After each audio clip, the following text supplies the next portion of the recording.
Dental implant association of Bangladesh ডিয়াবের নেতৃবৃন্দ ও সদস্যরা যশোরে আদ্দিন ফার্মাসিউটিক্যালস লিমিটেড প্ল্যান্ট এবং আদ্দিন সকিনা মেডিকেল কলেজ হাসপাতাল পরিদর্শন করেছেন। 10 মে শুক্রবার সকালে শহরতলির ঝুমঝুমপুর বিসিক শিল্পনগরীতে অবস্থিত আদ্দিন ফার্মাসিউটিক্যালস লিমিটেড প্ল্যান্টটি পরিদর্শন করেন ঢাকা থেকে আগত বিশেষজ্ঞ চিকিৎসকরা। তারা প্ল্যান্টের বিভিন্ন ওষুধ উৎপাদন কার্যক্রম, কাঁচামাল সংরক্ষণ ব্যবস্থা, ল্যাব, কোয়ালিটি কন্ট্রোল সিস্টেম সহ বিভিন্ন বিভাগ ঘুরে দেখেন। এরপর পরিদর্শন টিম যশোর বেনাপোল মহাসড়কের পাশে ফুলেরহাটে অবস্থিত দেশের স্বনামধন্য medical college Ad-din Sakina women's medical college ক্যাম্পাসে আসেন। কলেজের কনফারেন্স কক্ষে আদ্দিন ফার্মা উৎপাদিত ওষুধের উপর নির্মিত প্রেজেন্টেশন উপভোগ করেন। এরপর মতবিনিময় সভায় নিজেদের মতামত ব্যক্ত করেন ডিয়াব নেতৃবৃন্দ।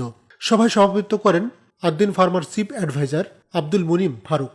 Primarily, number one process is the production and manufacturing of chemical ingredients from which medicine is made. Number two হচ্ছে formulation, যেটা আপনারা দেখলেন গিয়ে এই formulation হচ্ছে active ingredient সাথে mixing, diluting, preparing, packing, and it will go to the main medicine and it will ultimately go to the end patient. The patient will use it. আমাদের customer হচ্ছেন doctors, dentist, because we do not have direct access to the patient. আপনাদের থ্রুতেই তাদের কাছে আমাদের যেতে হবে।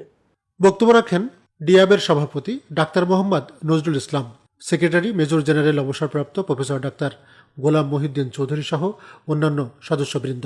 এ সময় তারা আদ্দিন পরিচালিত প্রতিষ্ঠান দুটির সার্বিক কার্যক্রমে সন্তোষ প্রকাশ এবং ভূয়সী প্রশংসা করেন। আজকে আমরা ভিজিট করেছি Ad-din pharmaceuticals plus Ad-din Sakina medical college. তো ফার্মাসিউটিক্যালস দেখে আমি আসলে অভিভূত, কারণ এটা যে এত গোছানো একটা ফার্মাসিউটিক্যালস কোম্পানি হতে পারে ঢাকার এত দূরে, এটা আমার ধারণায় ছিল না। সো আমি এটা খুবই অ্যাপ্রিসিয়েট করেছি যে এত সুন্দর একটা ফার্মাসিউটিক্যাল কোম্পানি, এবং মেডিকেল কলেজ যেটা দেখলাম অতুলনীয়। ঢাকার বাইরে এত বড় একটা এত সুন্দর মেডিকেল কলেজ যে আছে, এটা না দেখলে হয়তো আমি বিশ্বাস করতাম না। সো এই সুন্দর মেডিকেল কলেজের আমি উত্তরোত্তর সাফল্য কামনা করি, সবাই যেন এর ব্যাপারে জানে এবং এটা যেন আরও অনেক উৎকর্ষ সাধন করতে পারে সেই আশাবাদ রাখি।